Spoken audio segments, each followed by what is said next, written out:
Hola a todas, todos. Estamos muy contentas de estar acá haciendo algo que nos encanta, que es libros y presentar los libros.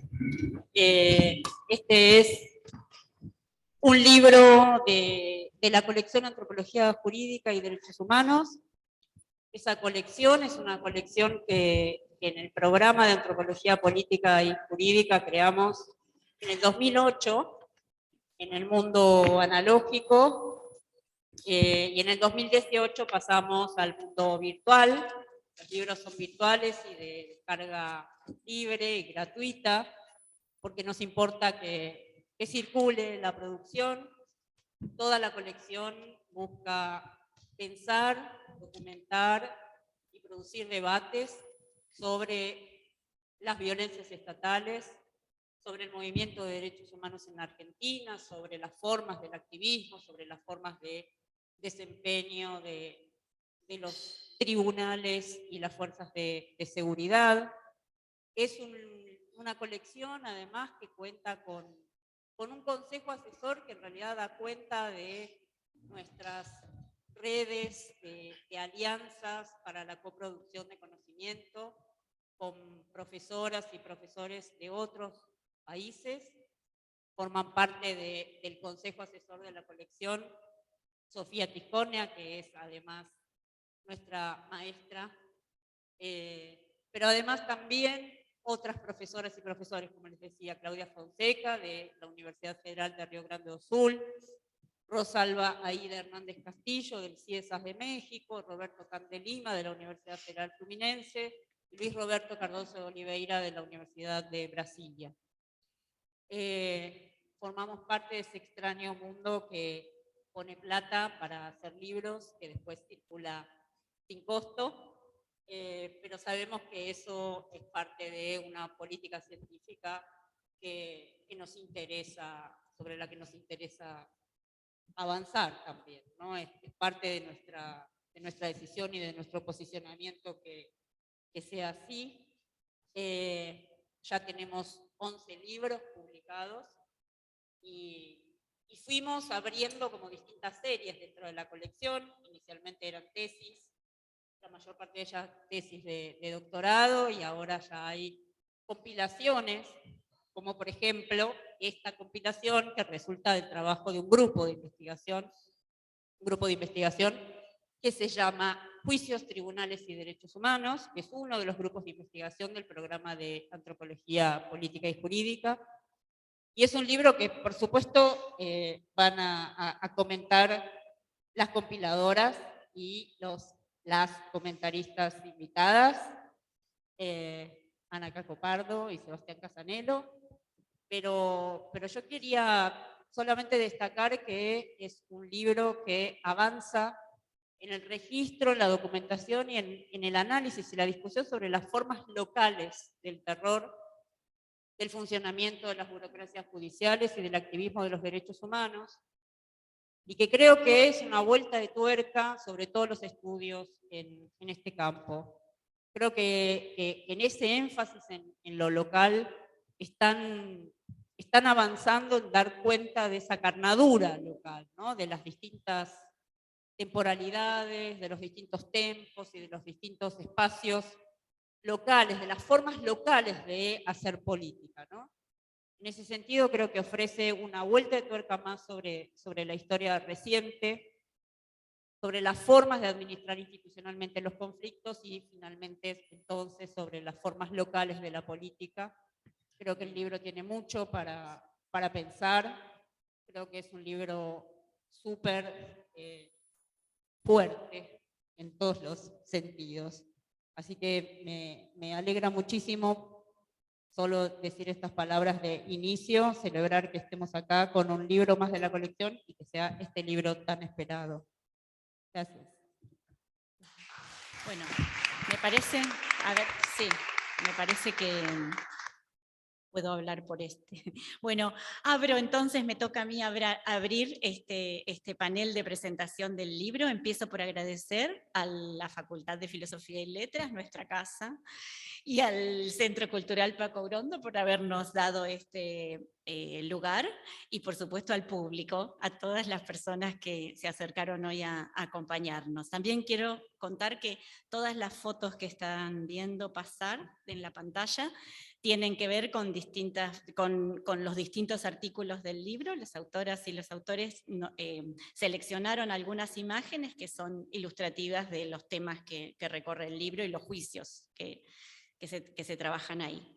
Bueno, antes de empezar, tenemos que mencionar que, como ustedes saben, hay en este momento una marcha de corte crítico hacia la Corte Suprema y hacia muchas cuestiones del sistema judicial, y nosotras deberíamos estar haciendo trabajo de campo ahí. Pero la fecha de la presentación del libro la habíamos puesto antes de que se estableciera la marcha, entonces bueno, estamos ahí en espíritu etnográfico, haciendo trabajo de campo, pero tenemos que estar acá haciendo la presentación. El libro que hoy presentamos, que se llama Crímenes y Juicios, se inscribe dentro de, como dijo María, la producción del programa de Antropología Política y Jurídica, que fue fundado por Sofía Tiscornia ya por 1993, y que en estos 30 años de trabajo fue desarrollando entre otras, esta línea de trabajo sobre burocracias judiciales, reformas judiciales, procesos de oralización de la justicia y juicios orales.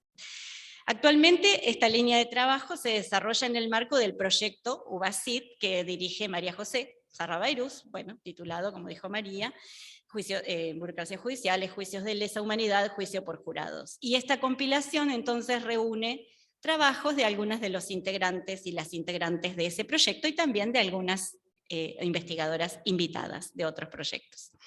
Antes de dar la palabra a quienes amabilísimamente nos acompañan como expositoras y expositores en esta presentación, quiero contarles brevemente cómo surgió nuestro interés por las burocracias judiciales en general y por los juicios orales en particular, y por qué sigue siendo para nosotras un campo de investigación tan interesante y tan productivo. Algunas de ustedes conocen nuestra historia, pero queremos compartirla. Por esas cosas de la vida, tanto a María José como a mí, nos tocó estar cerca del mundo tribunalicio desde muy jóvenes, aunque desde lugares estructurales y posiciones sociales y jerárquicas bien diferenciadas. Ella conoce el mundo desde que nació, porque su papá y su mamá fueron jueces. Yo lo conozco desde los 21 años, cuando entré a trabajar al fuero laboral como empleada.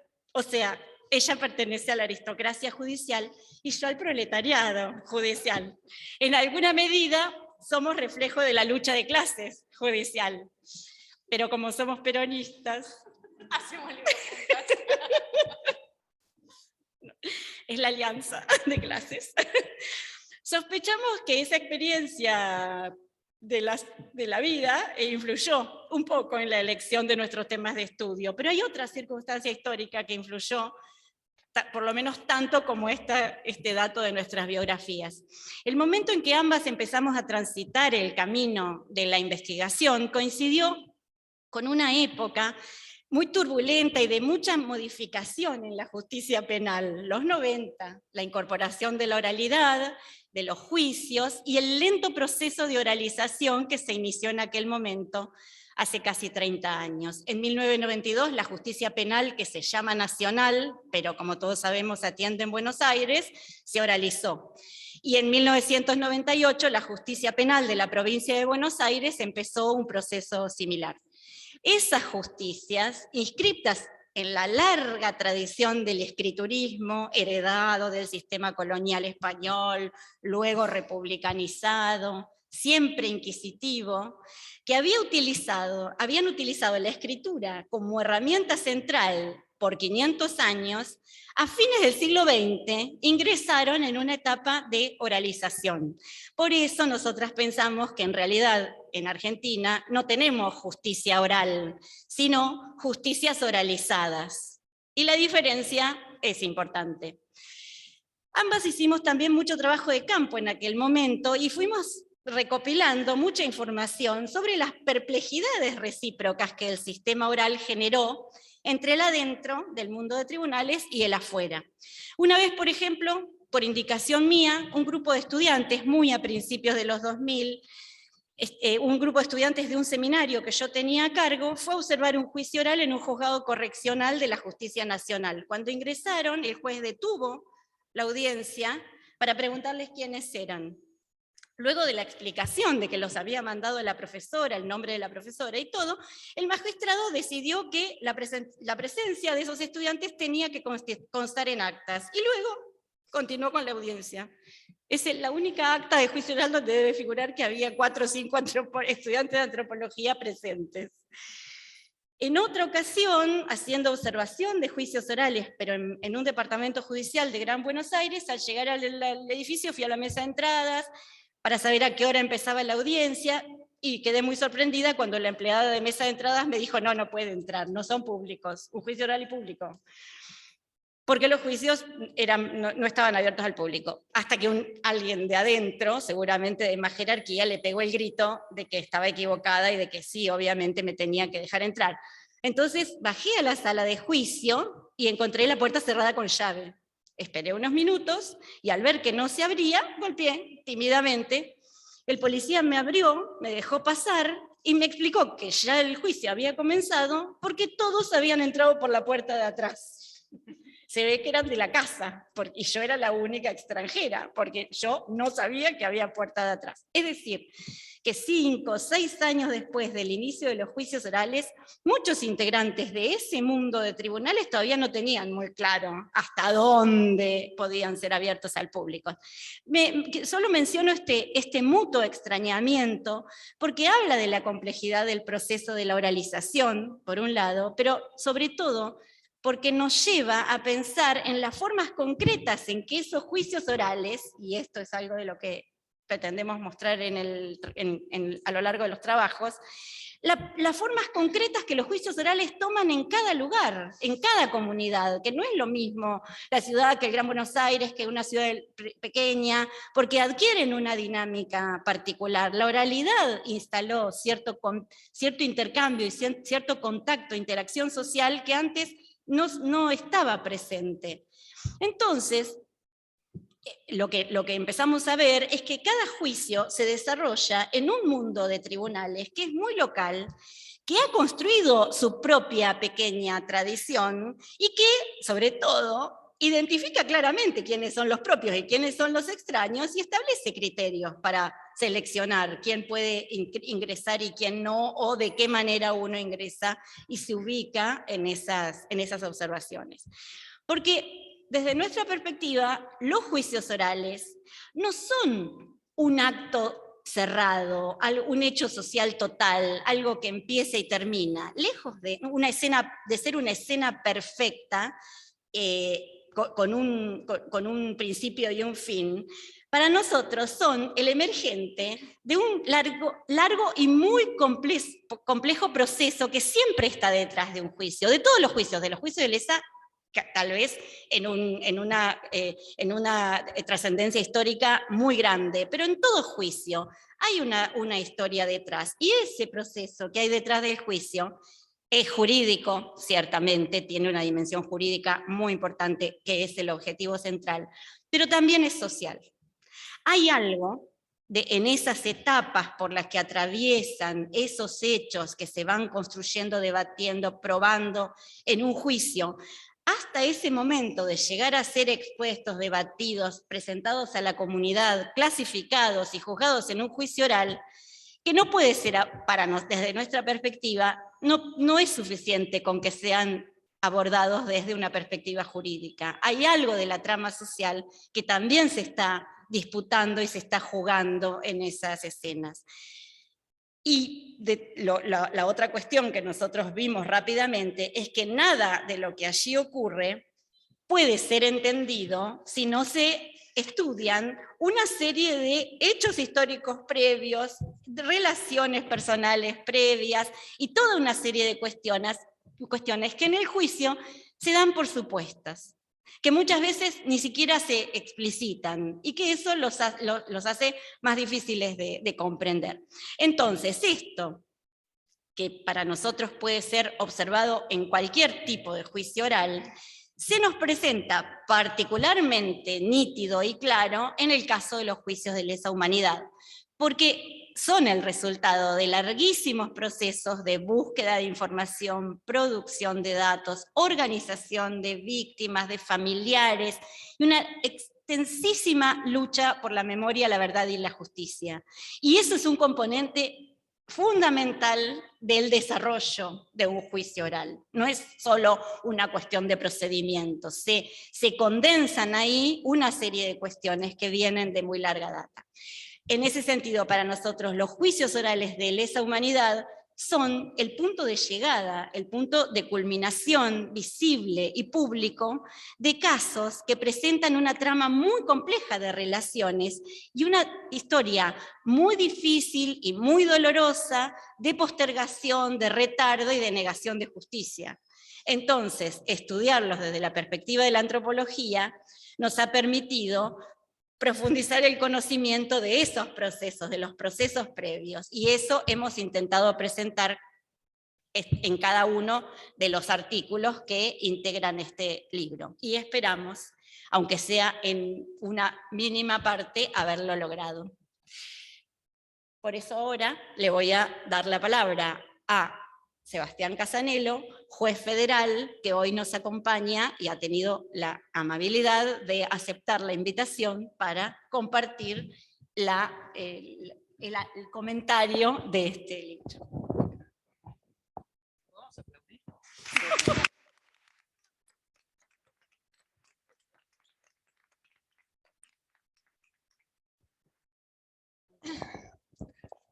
Hola, hola. Sí. Bueno, muchas gracias por haberme invitado. María José, Josefina, yo soy un gran admirador del trabajo que ustedes hacen y a través del libro también de todas las antropólogas y antropólogos que han participado de él. Son un poco audaces invitar a un abogado, ¿no? Alguien de la burocracia judicial, y yo valiente en venir, porque nos destrozan, que es algo muy bueno, ¿no? Y nos exige a nosotros una apertura y una voluntad de reflexionar sobre nuestras prácticas, ¿no? Es algo, esto lo digo un poco en broma, pero también un poco en serio. Hay experiencias que uno hace carne que son difíciles de compartir, ¿no? La experiencia es como intransferible, si no se vive no se comprende del todo, pero lo cierto es que, sí, yo soy un burócrata judicial, soy un juez federal porteño, además, que tiene sus características propias, o sea, soy juez federal en la ciudad de Buenos Aires, no es lo mismo serlo en otros lados del país. Estudié en la Facultad de Derecho de la UBA. Basta ver lo que es el diseño arquitectónico de la Facultad de Derecho de la UBA. Es un templo grecorromano. Hay grandes estatuas, hay techos altos, hay puertas enormes. Estamos todos, bueno, yo ahora soy más grande, tengo 47 años, pero ya a los 18 años me vestía de traje. Y era más formal quizás que ahora, que pude, después de años de terapia, de leer artículos de trabajo de la antropología jurídica, medio me libero un poco más, pero era muy, muy formal, es hiperformalista, basta ver la gente que está ahí, estamos todos de traje, hay silencio, la militancia política es bastante ordenada en comparación de lo que puede ser Puan. Yo la primera vez que ingresé a Puan salí corriendo medio. Dije, esto que es, no entendía nada. Bueno, pero nada de eso es casualidad. En realidad, eso es una fábrica que formatea sujetos conservadores. Y esto es así porque nosotros vivimos en un sistema de dominación legal donde lo que está arriba de todo es la Constitución y las leyes, y a nosotros nos enseñan cuando vamos a esa facultad a conocer la Constitución y las leyes, aplicarlas luego, en todo caso a interpretarlas, pero no mucho más. O sea, el abogado o la abogada que sale de una facultad de Derecho, sale de un ambiente jerárquico. Hay un autor muy interesante, hoy hablamos, Duncan Kennedy, que es de los estudios críticos en Estados Unidos, que desarrolla todo esto de las jerarquías en las facultades de Derecho. Un ambiente muy jerárquico, donde no se estimula tanto la crítica y la reflexión sobre la norma. La norma es algo que viene muy naturalizado, que viene como ex nihilo, que aparece ahí, que todos acordamos en ese momento, que es más o menos fantástico, que es la culminación del desarrollo de la razón. La Constitución es medio así, cuando uno estudia en la facultad, y hablar de la Constitución implica el pensamiento de aquel estudiante de Derecho que está viendo un poquito más, porque si no está metido en las leyes del trabajo, o el Código Civil, o el Código Penal, pero aquel que se pregunta un poquito más dice, bueno, ¿y la Constitución? Nosotros, si lo quieren ver en términos como que puedan imaginarse un diseño, el diseño siempre es la pirámide. La pirámide kelseniana, con la Constitución arriba y después todas las leyes. La pirámide weberiana, con un Estado que se arma con una punta, ¿no? Y como cualquier aparato burocrático, y después todos abajo. Y eso demuestra fuertemente jerarquías. Autoridad, jerarquías, está todo, se supone que tiene que estar todo previsto de antemano y que haya poco espacio a la incertidumbre. Bueno, en eso me formé yo, en la ciudad de Buenos Aires, en ese lugar. Entonces les hablo desde ese lugar. Después estudié sociología, no me recibí, pero me sirvió para ver otra realidad y comprender mucho más el fenómeno de lo jurídico como un hecho social, como construcciones históricas de determinadas comunidades en determinado lugar. Y bueno, y a partir de eso es que pude reflexionar e intento reflexionar sobre mis propias prácticas. Pero lo cierto es que la gran mayoría de nosotros no piensa mucho en reflexionar más allá de lo que es la norma, más allá de lo que son las estructuras judiciales. Porque encima, si trabajamos dentro de la burocracia, como ustedes saben bien, no estimula la reflexión tanto, más bien estimula la reproducción. Y naturalizamos. Esto se habrá hecho así desde tiempos inmemoriales. Seguramente estuvo pensado bien que se haga así. Entonces no hay demasiada crítica. La antropología jurídica en esto es valiosísima. O sea, para mí me parece extraordinaria y me parece que debiera incluso haber un trabajo mucho más multidisciplinario. Yo le decía acá a las compañeras, ustedes tienen que tener una cátedra en la Facultad de Derecho. Para que nosotros podamos ir ahí y pensar un poco qué estamos haciendo, qué estamos reproduciendo. La Constitución como un hecho histórico, que depende y responde a determinadas luchas de poder, y esto y lo otro. Bueno, la antropología jurídica es muy, muy valiosa. Yo hace un tiempo tuve la suerte de descubrirla, me encanta, soy un gran admirador acá de todos ustedes. Y nos sirve mucho para iluminar esos lugares oscuros, como ustedes dicen en algún lugar, creo, de la introducción ahí en el libro. Porque se habla muchísimo de lo judicial. O sea, ustedes prenden la televisión, escuchan la radio, se habla muchísimo de lo judicial. Pero se habla con un nivel de superficialidad, frivolidad, no sé, que por un lado que avergüenza, pero por otro lado casi que uno no puede, es verdaderamente grosero. Se habla de algo que se toca de un costado nada más, pero que no se logra comprender verdaderamente el fenómeno de lo que es lo judicial. Cómo lo judicial produce incluso productos, cómo se llevan adelante los juicios, qué significa una sentencia judicial, quiénes son los jueces, cuáles son sus lógicas, a qué responden sus comportamientos, etc. La antropología es muy, muy valiosa para iluminarnos eso. Porque a nosotros nos cuesta pensarlo. O sea, los que estamos en lo judicial, los que somos abogados, nos cuesta esa mirada. es muy difícil que podamos lograrla. Yo recuerdo pocos trabajos donde eso se intenta de juristas. Hay uno interesante de Zaffaroni, por ejemplo, un trabajo viejo, en los años 90, estructuras judiciales, que intenta pensar cómo se comporta a partir de modelos de derecho comparado, bueno, ¿por qué es que nos comportamos como nos comportamos? ¿No?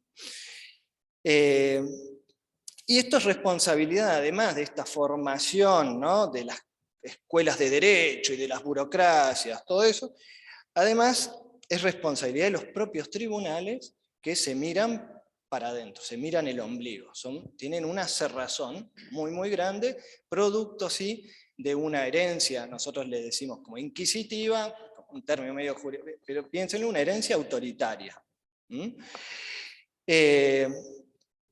Bueno,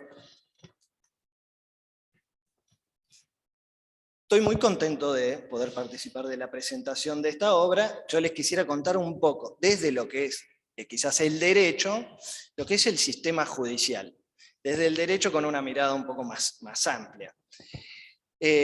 Porque la obra es fantástica, pero nos mete de lleno a lo que es el juicio, ¿no? Porque nosotros vemos los juicios y esto, pero los juicios responden, o sea, se enmarcan dentro de lo que es el sistema de justicia penal, o lo que se conoce como sistema punitivo, ¿no?, el aparato punitivo.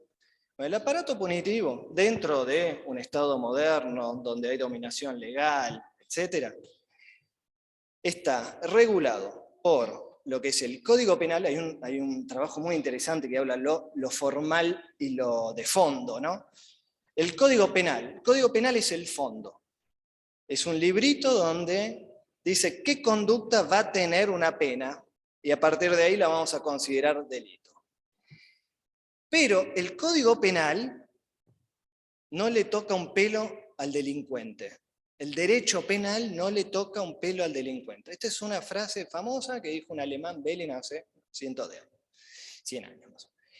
¿Qué significa? Que no nos sirve de nada sin un código procesal penal, que es el instrumento, dentro además de los estados de derecho, o sea, donde hay que asegurar el debido proceso, ¿no?, para poder llegar a la realización del derecho penal o del código penal. Antes de una condena hay que llevar adelante un juicio. Eso se lleva adelante con el código de forma, que es el que nos dice cómo llevamos adelante los juicios. Eso es importantísimo, es la clave de un sistema punitivo. Si ustedes ven que se discute el Código Penal, pero no se habla de cómo se lleva adelante los juicios, hay gato encerrado. Porque ¿qué tan democrático va a ser ese producto? ¿Cuánta participación podrá tener la ciudadanía? ¿Qué tan rápido podrá ser? ¿Quién? Bueno, toda esa serie de cosas van a estar en el Código Procesal.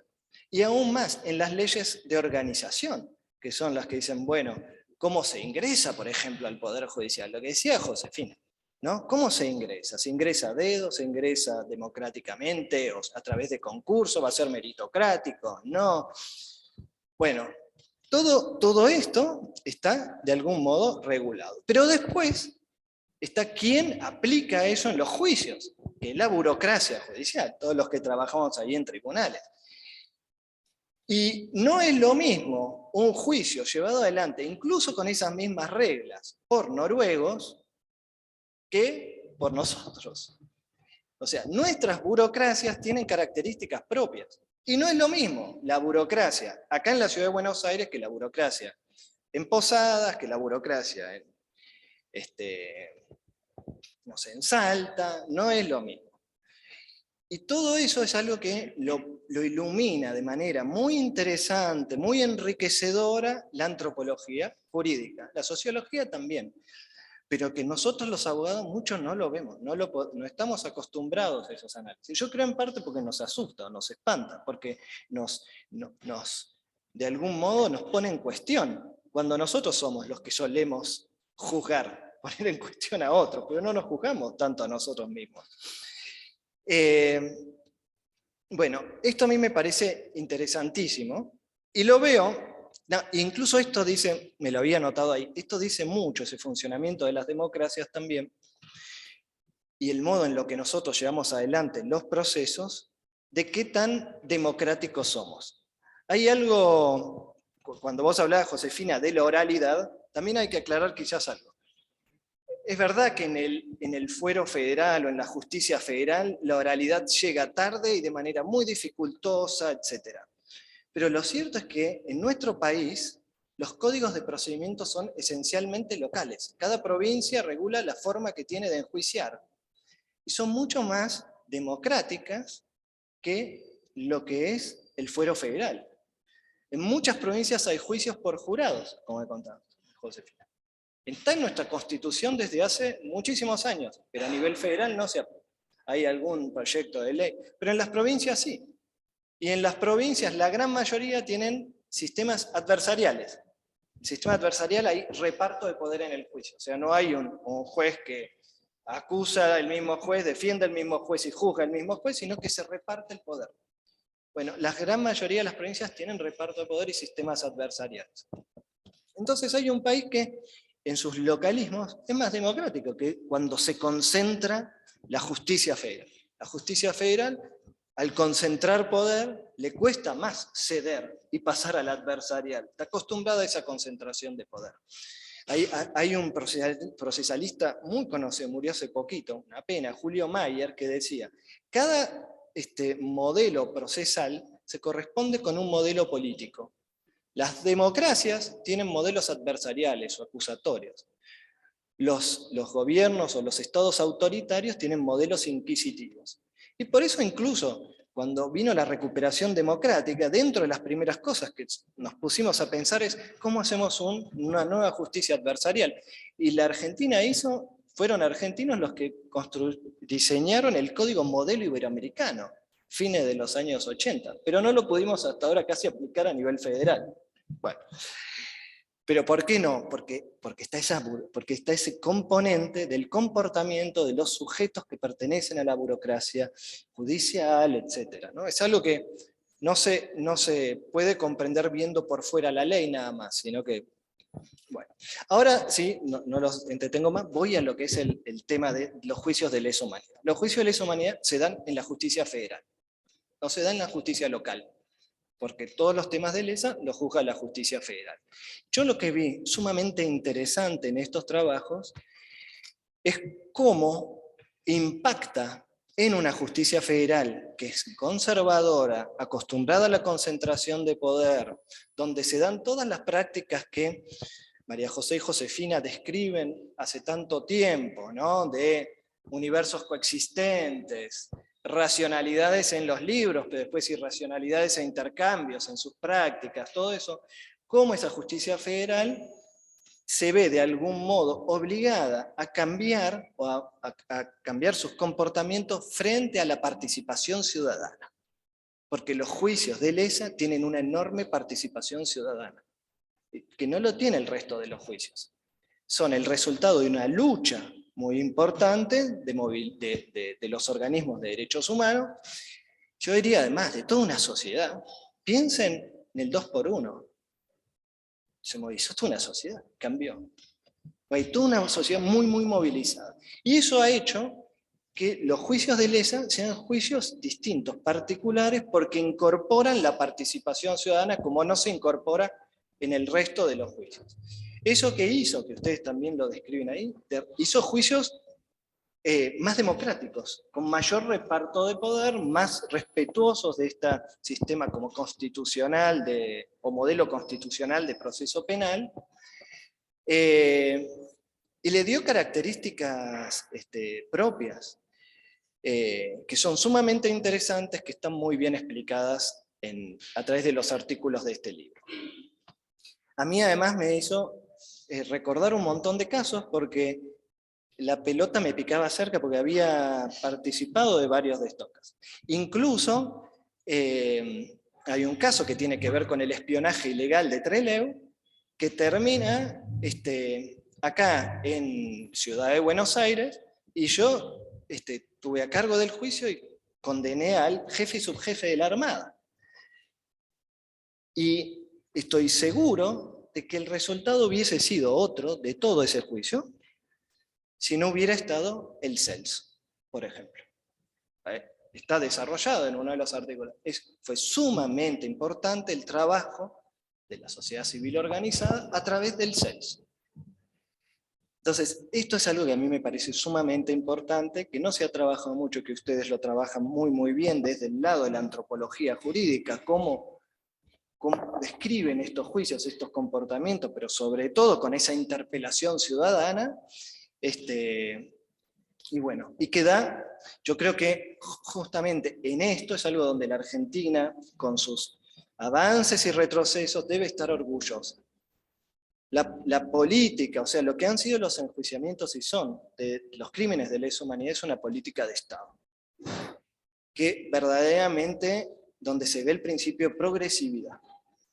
Lo que antes, por ejemplo, era tortura, si ustedes ven juicio a las juntas, tortura era nada más la aplicación de picana, submarino seco o no, pero esos casos, hoy la aplicación de tortura es el solo hecho de haber sido víctima de una desaparición forzada.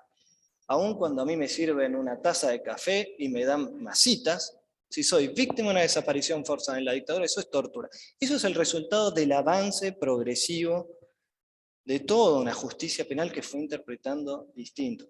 Eso es algo que no sé si tenemos tanto para enorgullecernos en nuestro país. Eso yo creo que debemos enorgullecer. Es verdaderamente una política. Bueno, y les digo algo más para terminar de modo positivo. Yo estoy muy contento porque, además de, está bien, las burocracias son interminables, las malas prácticas de las burocracias judiciales que nos enseña Josefina y María José, ¿no? Nepotismo, familia judicial, delegación, falta de independencia, qué sé yo, podría estar un montón de tiempo hablando, intercambios, Pero ellas dos hoy son profesoras de judiciales, integran el cuerpo docente del Consejo de la Magistratura. Y esto es muy interesante, porque significa que el propio Poder Judicial está abriéndose e interpelándose. Se decidió atraer a dos antropólogas jurídicas que tienen una vasta trayectoria de papers escribiendo, criticando al Poder Judicial, diciendo, miren que ustedes, y el Poder Judicial dice, vengan a darnos clases. Entonces a mí me parece eso muy lindo, muy interesante, y me llena de esperanza. Así, nada, no tengo mucho más para decir. De vuelta, un placer estar acá.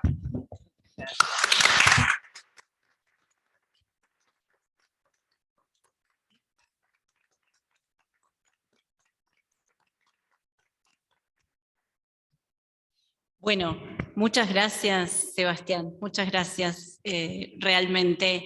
Y las dos sabemos que esto también es el estar en la escuela de la magistratura, eso también es producto de estos intercambios y de esta posibilidad de las miradas interdisciplinarias, y estamos muy contentas también de poder llevarlo adelante. Bueno, siguiendo con el panel y avisando que Sebastián se tiene que ir porque tiene que tomar un vuelo ahora, así que en el momento en que se tenga que ir, nos lo despedimos.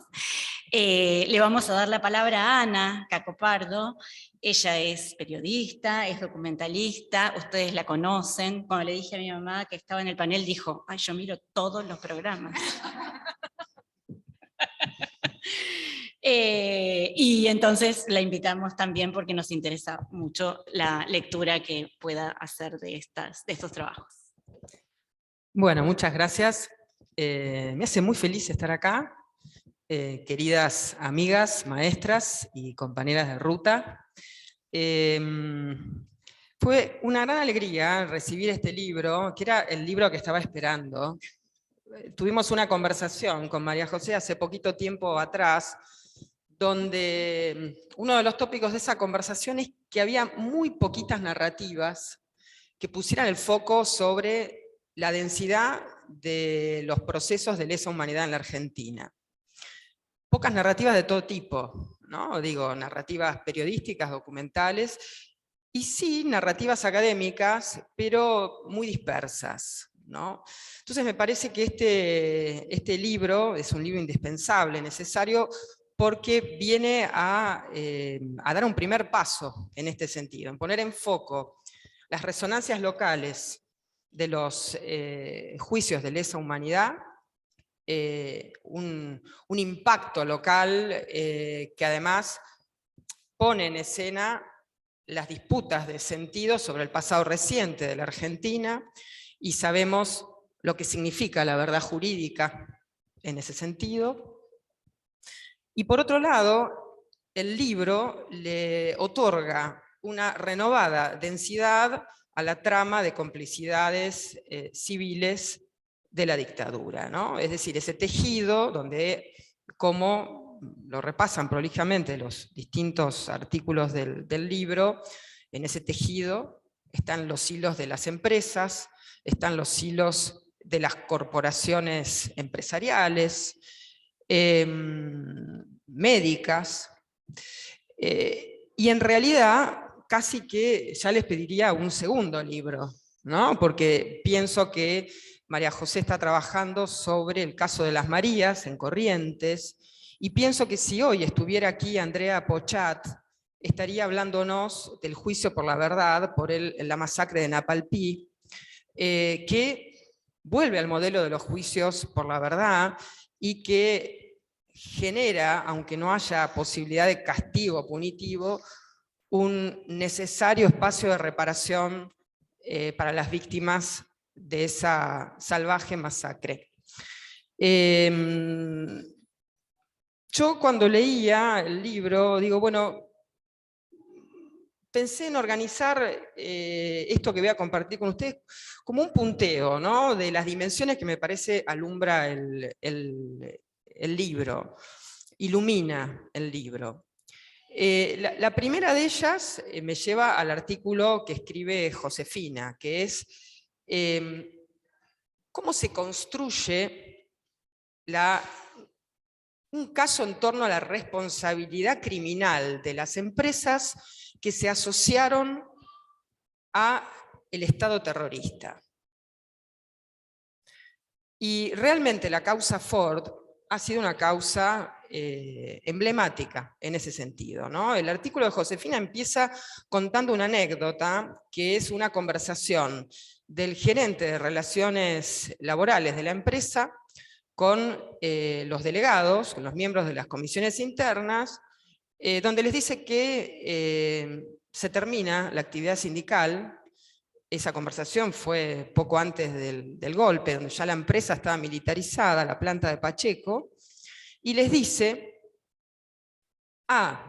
mándenle saludos a Camps. Los trabajadores, por supuesto, no sabían quién era Camps. Lo supieron poco después, porque el mismo 24 de marzo comienzan las detenciones en la propia fábrica, en la cadena de montaje de la planta de Pacheco. Entonces, el artículo de Josefina, y de distintas maneras otros artículos, se detienen en lo que significa construir prueba. ¿Cómo se construye prueba? Porque habría que acreditar la responsabilidad criminal de las empresas. Y allí aparece la fuerza de los testimonios, ¿no? Testimonios que van a acreditar la existencia de una lista elaborada por la propia empresa. Es la lista que el coronel Molinari le mostrará a las compañeras de los laburantes de Ford que habían sido secuestrados, para decirles: no me pregunten a mí. La lista tenía el logo de Ford. Pero además esta responsabilidad criminal implica también el reconocimiento de que hubo centros clandestinos y de tortura dentro del predio de las propias fábricas, el quincho de Ford. Allí fueron detenidos y fueron torturados. Pero además, volviendo al carácter local, ¿no? El artículo de Josefina también repone, como lo repuso el juicio, el contexto de movilización gremial de los 70, las luchas obreras, una planta que tenía 7.000 trabajadores organizados y un modelo de producción clásicamente fordista que tenía además uno de los convenios de trabajo reivindicados como los mejores convenios que había obtenido los laburantes agrupados en la ESMATA, ¿no? Entonces, digo, el foco de la represión en las comisiones internas. Y hago acá un pequeño parate para decir, hoy despedimos a Victorio Paulón, ¿no? Y esto también es un homenaje. Este libro a quienes reivindicaron las luchas obreras y en particular de estas comisiones internas que muchas veces fueron entregadas por las burocracias gremiales, ¿no? El ESMATA de Rodríguez. Construir pruebas sobre la responsabilidad empresarial también fue ver los balances de las empresas, las actas de las reuniones de directorio. Es decir, que hay una construcción de 42 años y una espera de 42 años que llegó a concretarse, curiosamente, en el contexto del macrismo, ¿no? Y esa escena del juicio iluminó que las víctimas no eran solo los trabajadores, sino familias enteras. Y esa escena del juicio dialogaba con lo que pasaba en la calle, donde estaban las movilizaciones masivas de los feminismos. Y las mujeres de los trabajadores pudieron también poner en valor sus propias luchas, ¿no? Y además se obtuvo una condena penal, ¿no? Entonces digo, si pensamos lo que pasó en Mercedes-Benz recientemente, bueno, realmente la causa Ford y todo lo que sucedió allí es una causa para mirar, y el artículo de Josefina es una formidable ventana para hacerlo. Otra dimensión que a mí me pareció fantástica del libro es el ejercicio de historización de los juicios y una puesta en valor de la imaginación jurídica y política de los querellantes y de las víctimas. Y quiero subrayar las dos dimensiones, la dimensión de la imaginación jurídica y política. Porque estamos hablando de juicios que se desplegaron en contextos muy adversos, ¿no? Pensemos lo que significó en Bahía Blanca construir la acusación, la imputación a Vicente Massot, ¿no? Había que construir esa acusación. Y no solamente se construyó, sino que esa acusación, si bien tiene alguna dimensión, podríamos decir, más convencional, es decir, Massot fue imputado por la desaparición de un obrero gráfico, pero también tenía dimensiones completamente novedosas, que es justificación y apología del genocidio. Esa fue una de las imputaciones. Y qué interesante, porque significó ni más ni menos que en un espacio público juzgar el rol que jugó, juzgar el rol de la nueva provincia, del grupo de la nueva provincia, en la legitimación y en el ocultamiento de los crímenes de la dictadura. Enorme. Esto en Bahía Blanca. Y cuando Carla Villalta toma el juicio que se hace en Entre Ríos del Instituto Pediátrico de Paraná, donde es el primer juicio en Entre Ríos donde se condena a civiles, que eran médicos, que habían tenido una responsabilidad en el delito de sustracción de identidad y apropiación de niñas nacidos en cautiverio. Historiza ese proceso, es decir, se pudo llegar a ese juicio del Instituto Pediátrico de Paraná porque antes estuvo el juicio del Hospital Militar y porque antes estuvieron los saberes construidos por las abuelas. El índice de abuelidad, el equipo de antropología forense, ¿no? Entonces me parece que el libro nos permite reponer y poner en valor estos dos ejercicios, que no es que no se hayan hecho, pero que este ejercicio de historización ahora tiene un ancla local. Y eso era una deuda. El impacto social de los juicios, ¿no? El impacto social. Bueno, Massot no fue condenado, no hubo castigo punitivo, pero qué valor que tuvo que en Bahía Blanca se debatiera el rol de la nueva provincia, ¿no? Y digo, ¿cómo esto? Vuelvo a lo mismo, cómo deja una huella en la construcción y en la disputa de sentido sobre el pasado, ¿no? Y el caso de Paraná, que a mí me resultó como muy interesante, que es un señalamiento que hace también Carla Villalta, como el juicio por el rol que jugó el Instituto Pediátrico de Paraná permitió alumbrar agendas de derechos humanos del presente, porque entonces ahí se empezó a debatir sobre las adopciones ilegales, sobre el tráfico de niños, ¿no? Es decir, eso fue parte del impacto, del enorme impacto social de los juicios. Bueno, la otra dimensión de alguna manera la tematizó Sebastián recién, ¿no? Que es esta mirada sobre las lógicas que tienen las burocracias judiciales en los distintos juicios que por lo menos integran este volumen. ¿Cuáles son esas lógicas?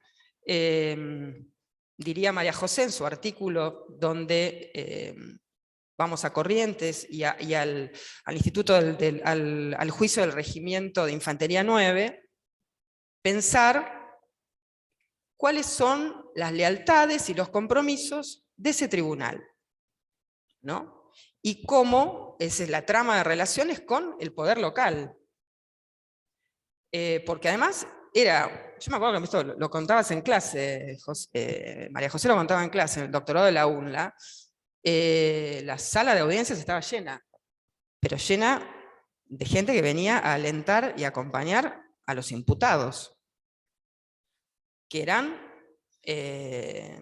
5 señores muy prestigiosos de la sociedad correntina. Uno de ellos había sido presidente de la sociedad rural, otros 2 eran tenientes coroneles que tenían el prestigio de ser héroes de Malvinas, ¿no? Entonces digo, en esa escena, en esa trama de relaciones, el artículo de María José lo que pone es una mirada sobre las relaciones de estas burocracias y las lógicas de estas burocracias judiciales locales con los factores de poder y esas relaciones vistas en perspectiva pasado-presente, ¿no? Entonces, ese apunte de que la defensa convoca como testigos, la defensa de los imputados, convoca como testigos a un fiscal y a un juez, que son parte de la familia judicial correntina, los convoca como testigos, ¿no? Entonces digo, esa escena y esa trama de relaciones nos permite poner en foco el vínculo de las burocracias judiciales y sus lógicas en esta perspectiva, que es la del pasado presente, ¿no? Por eso digo que estoy esperando como muy ansiosa, bueno, ya has escrito sobre las Marías, pero hay mucho, ¿no? Hay mucho por seguir escribiendo. Y pienso en esto de las lógicas y qué pasó. Hablamos del juicio a Vicente Massot, ¿no? Bueno, ustedes recordarán que el juez que tuvo el coraje de avanzar con la causa, no solamente fue separado de la causa, fue apartado, fue cesanteado, ¿no?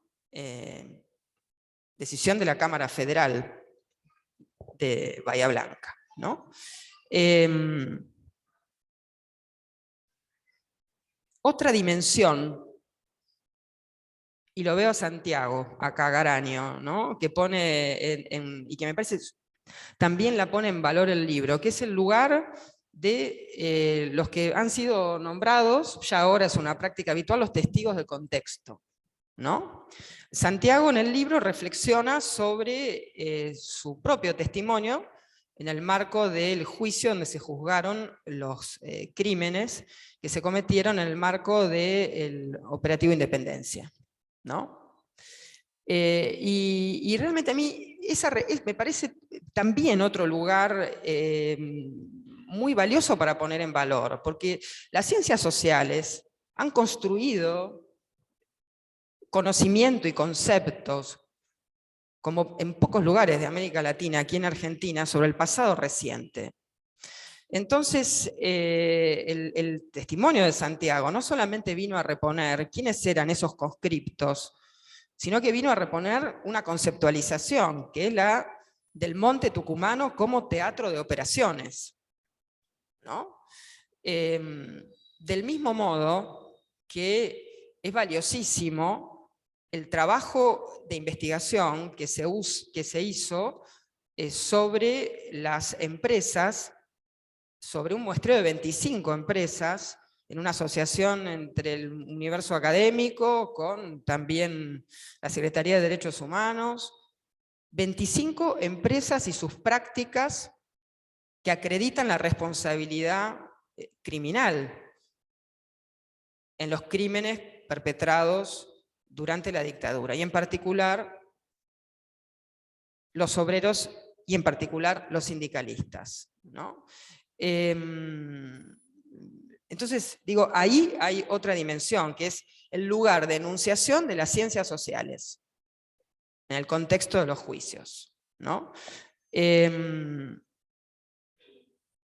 Otra dimensión, también la traía Sebastián, es el aprendizaje en torno al trabajo con los archivos. El artículo de Valeria Barbuto que toma esos archivos que tan tempranamente construyeron los organismos de derechos humanos, que lo primero fueron las listas, ¿no? Las listas que intentaban dar una disputa para visibilizar el dispositivo desaparecedor, pero también los archivos producidos por el aparato represivo, ¿no? Que es un poco lo que nos trae el artículo de Eva Musopapa, ¿no? Cómo aprendimos a mirar los archivos de la represión, los saberes que hemos construido en torno a cómo y de qué manera preguntar, ¿no? Cómo la lógica de esos archivos, además, nos ha permitido entender que esas lógicas de las burocracias del mal viven entre nosotros, ¿no? Lo del almirante Sar, por supuesto, fue una prueba, una constatación de eso, ¿no? Pero digo, en los años en los que yo fui directora ejecutiva de la Comisión por la Memoria, el archivo DIPBA, ¿no? Si lo leíamos transversalmente, nos permitía hacer un ejercicio de historización, es decir, cómo las burocracias hicieron una construcción del enemigo, cómo construyeron eso que era una amenaza, y cómo esa construcción continuó bien avanzada la democracia. Y como último señalamiento, que a mí me interesa mucho, quizás porque trabajo fuertemente en torno a las narrativas testimoniales, es pensar el testimonio de las víctimas, ¿no? Es decir, pero pensar el testimonio, como lo propone el artículo de Mariana Tello, no el testimonio únicamente como una fuente para reconstruir hechos, para reconstruir la verdad histórica, sino pensar el testimonio como un proceso en el que se gestiona la propia identidad. Es decir, el testimonio como plataforma de gestión identitaria. Y el artículo de Mariana, que toma las trayectorias testimoniales de las víctimas del CCD La Perla, Córdoba, es interesantísimo en ese sentido, ¿no? Porque lo que se pregunta Mariana es cómo se testimonia una experiencia que no solamente estuvo al límite de lo vivible, sino que también está al límite de lo decible. Y está el límite de lo decible porque en el caso del cese de la Perla incluyó esta forma de quebrar a los detenidos desaparecidos, nombrándolos como colaboradores y generando distintos espacios de trabajo forzado. Y fueron nombrados por los propios represores como colaboradores. Y entonces toma el concepto de, ¿cómo se llama nuestro clásico de las narrativas testimoniales? No, Primo Levi no. Bueno, ya me va a venir. De Pollack.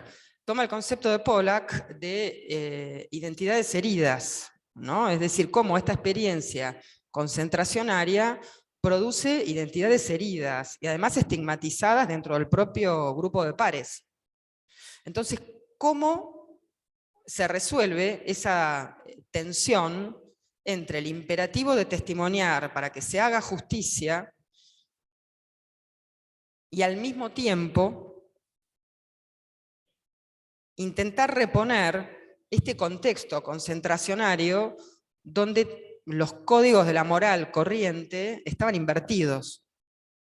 ¿Cómo reponer esto? Y en la trayectoria de los sobrevivientes de la Perla, Mariana reconstruye este camino, que es también reconstruir el camino de la lucha de los organismos y de lo que sucedió en nuestra sociedad y de la escucha social. Porque cuando nos preguntamos por las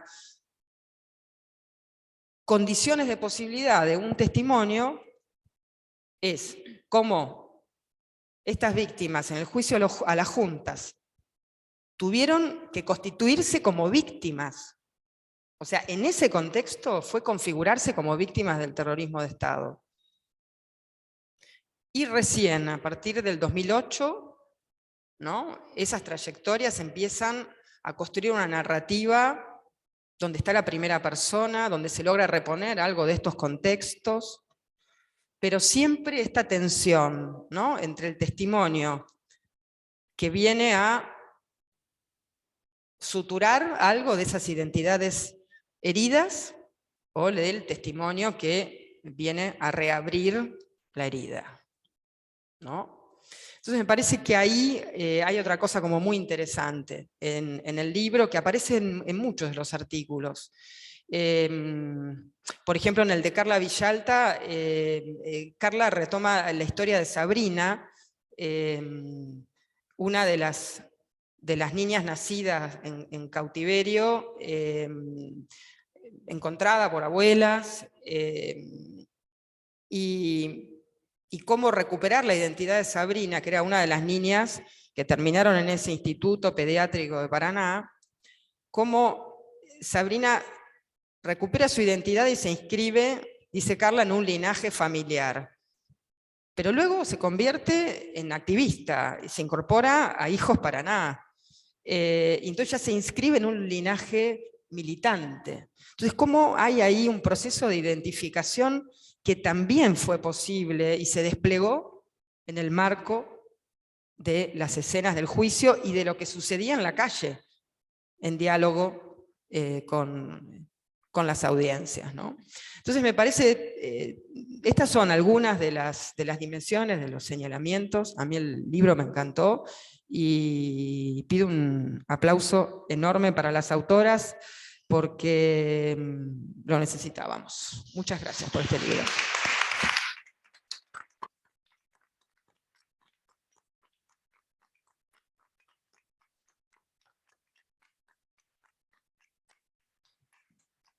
Bueno, muchas gracias, Ana. Ahora sí, lo despedimos a Sebastián. Buen viaje. Que llegues bien. Muchas gracias.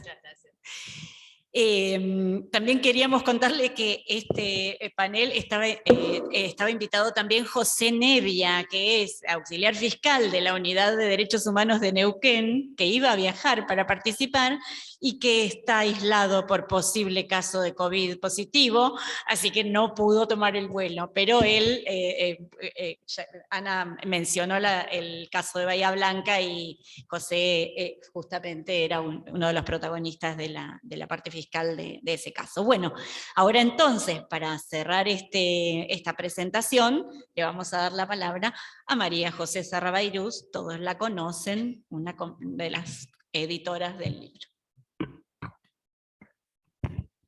Bueno, muchas gracias. A ver si saco esto. Sí.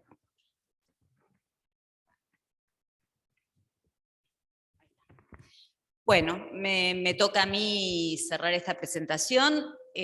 Ante todo quiero agradecer a todos estos amigos, colegas y familiares que nos acompañan en la presentación, que para nosotros nosotras es muy, muy importante.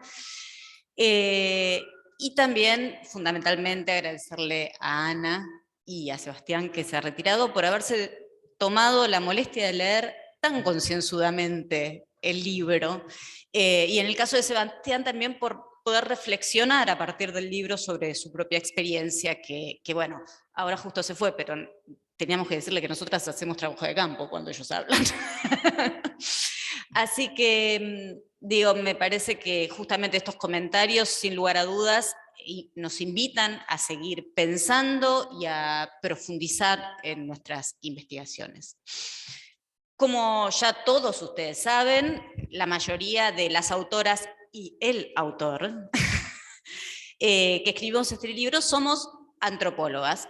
Tenemos también una abogada, que es Alejandra. Ay, un solo varón, sí. Exactamente. Esta es una tradición que tenemos. Pero digo, en todos nuestros artículos hemos manifestado un interés y una preocupación por pensar el proceso de justicia y las estrategias de litigio en los casos de lesa humanidad con cierta pretensión de federalismo, ¿no? Y esto es así porque en realidad nosotros hemos observado a partir de nuestras investigaciones que el proceso de justicia en estos casos no ha sido lineal en todo el país, ¿no? No ha sido lineal en la medida en que tanto los diferentes contextos históricos e institucionales, digo, por ejemplo, si existieron en las distintas localidades comisiones bicamerales, o si se realizaron previamente juicios por la verdad, o si se tramitaron causas penales en la década del 80, así como la presencia desplegada por el activismo de los derechos humanos, han incidido e inciden en el desarrollo y el resultado final de estos procesos.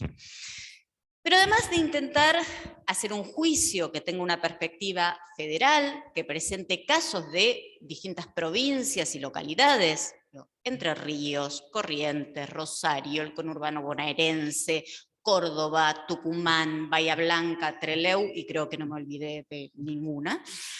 Digo, los artículos que lo integran, como lo ha planteado José, como lo ha planteado Ana, muestran nuestro interés particular en ahondar en aquello que antropólogas y antropólogos llamamos el carácter local de los casos.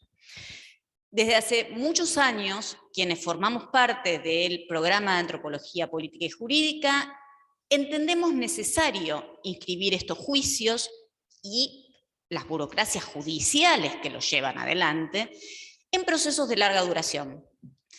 Pero también consideramos fundamental realizar una mirada particularizada sobre estos procesos locales que permiten abordarlos comparativamente, entendiéndolos justamente como resultados de procesos sociohistóricos singulares. En este sentido, me parece que es importante, nos parece importante, reafirmar que la existencia de un plan sistemático de la represión dictatorial no niega las características locales que esta represión adquirió. Es más, los juicios, cuando son analizados localmente, permiten dar cuenta de estas formas particulares de la represión e inclusive visibilizan otras que no suelen aparecer. Así como visibilizan también distintas estrategias de resistencia y de organización frente a esa represión. E inclusive nos muestran las distintas formas en que las comunidades locales han recibido la realización de los juicios y el modo en que las burocracias judiciales han tramitado esos juicios. Digo, estos distintos ejes que acabo de mencionar estructuran gran parte de las preguntas que organizan los artículos que componen este libro. Trabajar sobre el proceso de justicia en los casos de lesa humanidad nos ha permitido entender también o corroborar que los expedientes judiciales operan como fuente de información de los procesos locales y que además los juicios constituyen una instancia pública que a través de distintos testimonios y de distintas pruebas presentadas y construidas como tales, hacen visible no solamente los hechos por los que se llegó al juicio, sino que echan luz, y esto es lo que nos interesa particularmente, echan luz sobre esta trama de relaciones personales, institucionales y políticas previas que hicieron posibles los juicios y además permiten comprenderlo justamente desde la perspectiva actual. En esta línea de análisis, entendemos que los juicios de lesa tienen distintos niveles de interés para la antropología particularmente.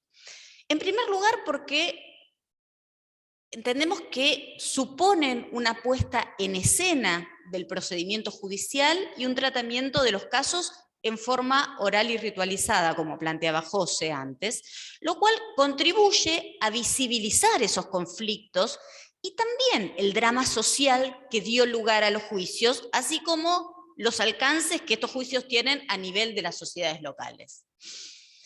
En segundo término, porque permiten analizar el lugar de las burocracias judiciales y de los activismos locales en el juzgamiento de los crímenes, así como los efectos que generan sobre las redes de sociabilidad de cada comunidad.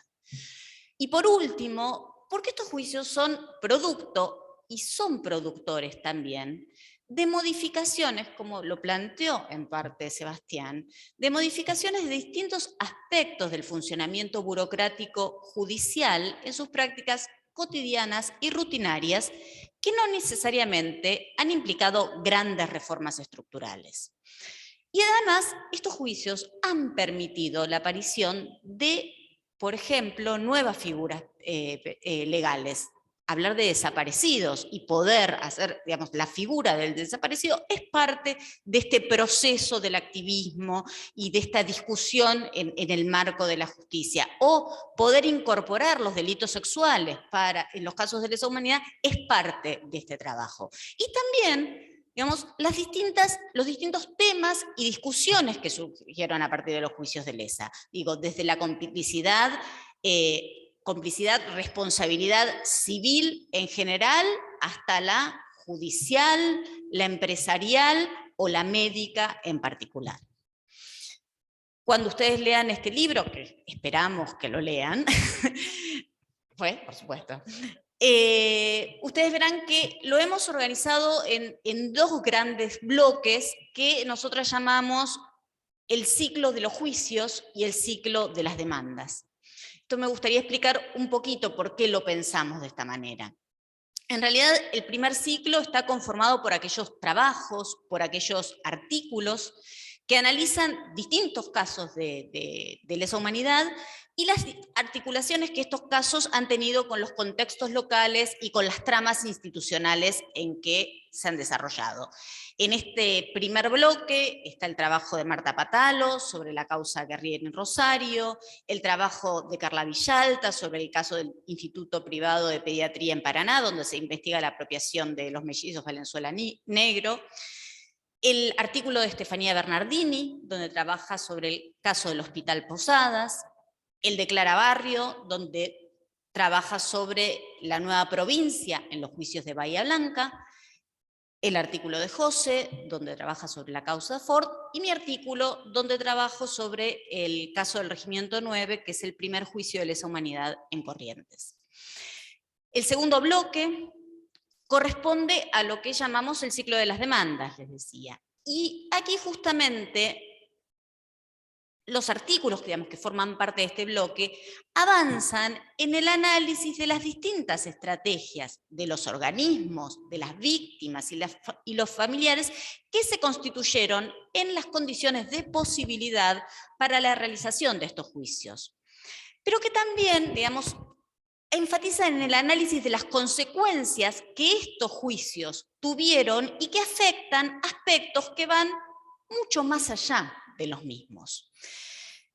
Me parece también que el haber pensado este apartado implica de alguna manera remontar el proceso de justicia a las primeras acciones llevadas a cabo por los organismos de derechos humanos aún durante la dictadura militar, en lugar de limitarlo a lo que fue o a lo que se conoce como justicia transicional durante el gobierno democrático postdictatorial, que digo que es parte de lo que nosotros también intentamos plantear en la discusión. En este bloque del ciclo de las demandas, como adelantó Ana también, está el trabajo de Valeria Barbuto, donde ella analiza justamente la vinculación entre la documentación de los hechos y las acciones de litigio iniciadas por algunos organismos de derechos humanos durante la última dictadura. El artículo de Mariana Tello, donde trabaja sobre las trayectorias testimoniales de sobrevivientes del Centro Clandestino de Detención de La Perla en Córdoba, que van desde los primeros testimonios hasta aquellos llevados a cabo en los estrados judiciales.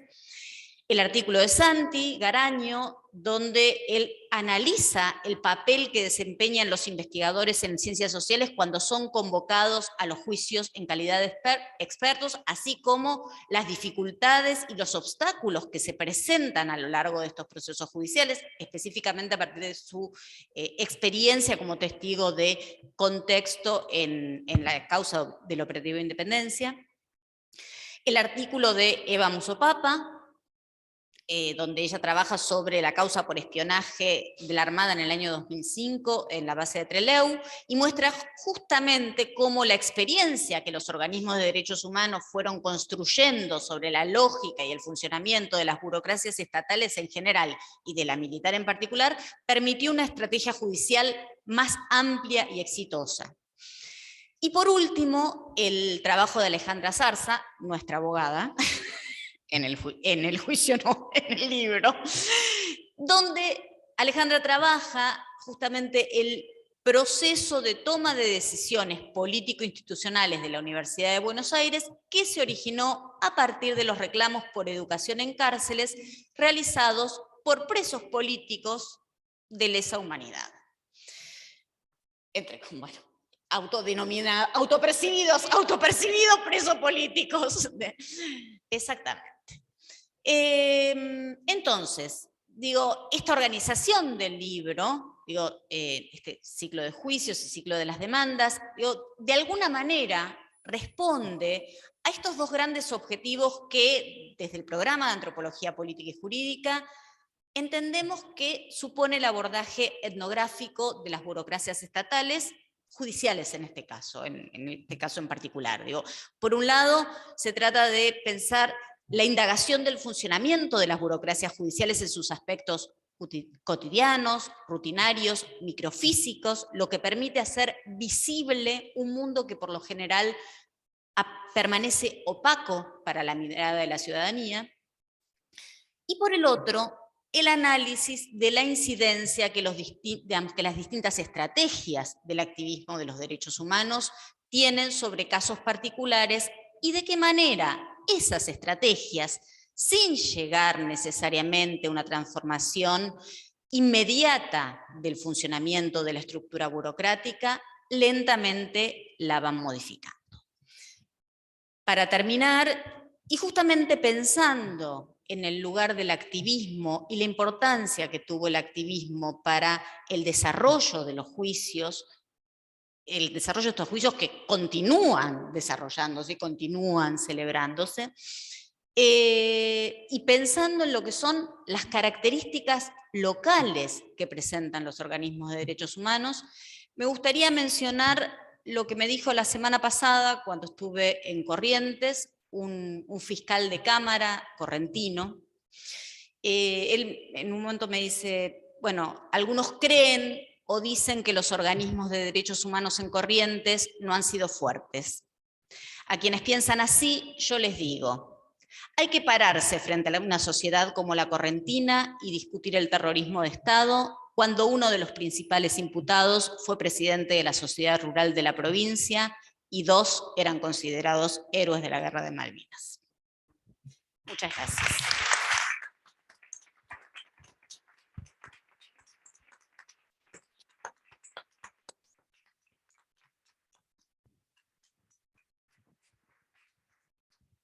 Claro.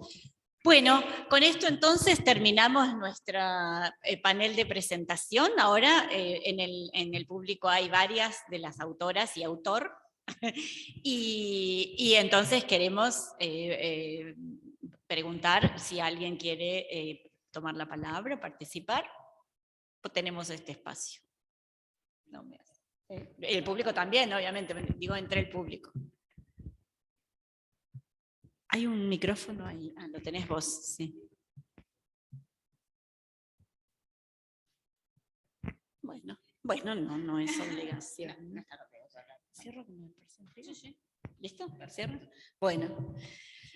Bueno, entonces, para cerrar, y tomando un poquito algo que mencionó María José al cierre, yo quería cerrar haciendo como un énfasis y una reflexión en el lugar que tiene esta dimensión local, no solo en las transformaciones, como decía María José, de las burocracias y de las formas de los juicios, sino también de las propias sociedades locales. Y yo estoy muy impactada porque el 24 de marzo fui a Tres Arroyos a presentar el libro, coincidía con que íbamos para allá, y le contaba a María José y a los chicos que en Tres Arroyos, en este momento, justamente, se está juzgando un hecho muy local de represión, que es uno de los tramos de una parte del tramo que se está juzgando ahora de la causa Bahía Blanca. Y es la Operación Trigo. La Operación Trigo es un operativo represivo que tiene una dimensión tan local que ni siquiera la comunidad lo registró como operativo represivo. Ni siquiera. Recién en el 2019 se pudo construir la narración sobre lo que había pasado, se señalizó el lugar donde habían estado detenidos irregularmente todas las personas que habían sido detenidos, la mayoría activistas sindicales locales, antes de trasladarlos a Bahía Blanca, y recién ahora, para el juicio, se pudo reconstruir el listado completo de las personas detenidas. Claro, como hecho de represión es muy microscópico. No hubo muertos, no hubo tortura, entre comillas, solo fue un operativo que un día llegó a una ciudad como Tres Arroyos de 40.000 habitantes, detuvo a 40 personas, las encerró en el Salón Blanco del Consejo Deliberante, ese es el lugar señalizado, el Salón Blanco del Consejo Deliberante, los encerró ahí, los tuvo sin tomar agua, en condiciones infrahumanas durante todo el día, y los trasladó a Bahía Blanca. Ahí había un odontólogo, un arquitecto, varios dirigentes gremiales rurales, alguien de la UOM, y varios dirigentes peronistas, más los 2 militantes más activos del comunismo, los 2 militantes comunistas locales. Todas esas personas entonces fueron víctimas de la represión de Estado, y recién, 40 años después, eso puede ser visto y construido como un hecho de represión.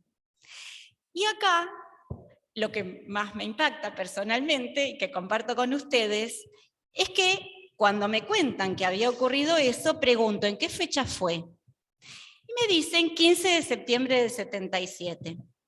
Y entonces a mí me viene a la memoria una imagen que yo tengo desde muy chica, que es un camión del ejército parado en la esquina de casa y soldados o militares entrando a las distintas casas para hacer revisiones, y que en mi casa eso había generado como conmoción.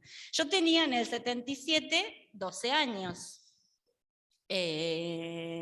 Perdón, fue en el 76, 11 años, 15 de septiembre del 76. Yo tenía 11 años. Y siempre me quedó esa imagen como que yo la miraba por la ventana con cierta inquietud a ese camión del ejército.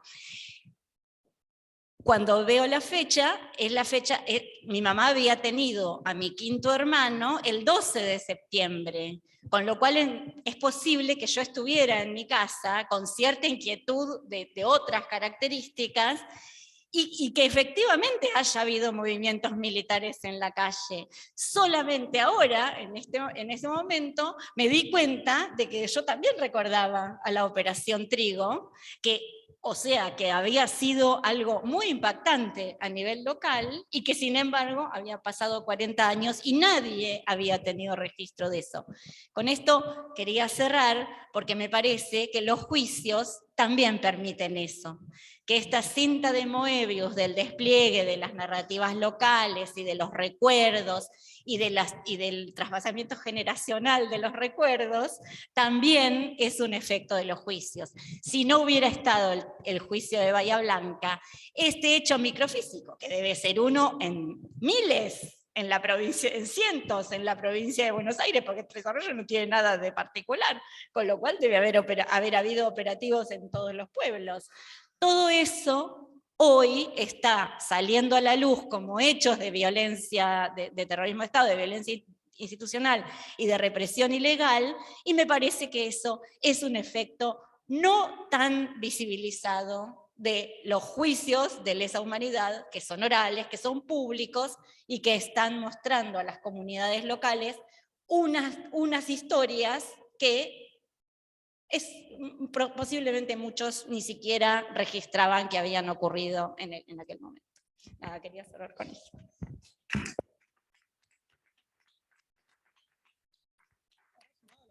Trigo, ¿no?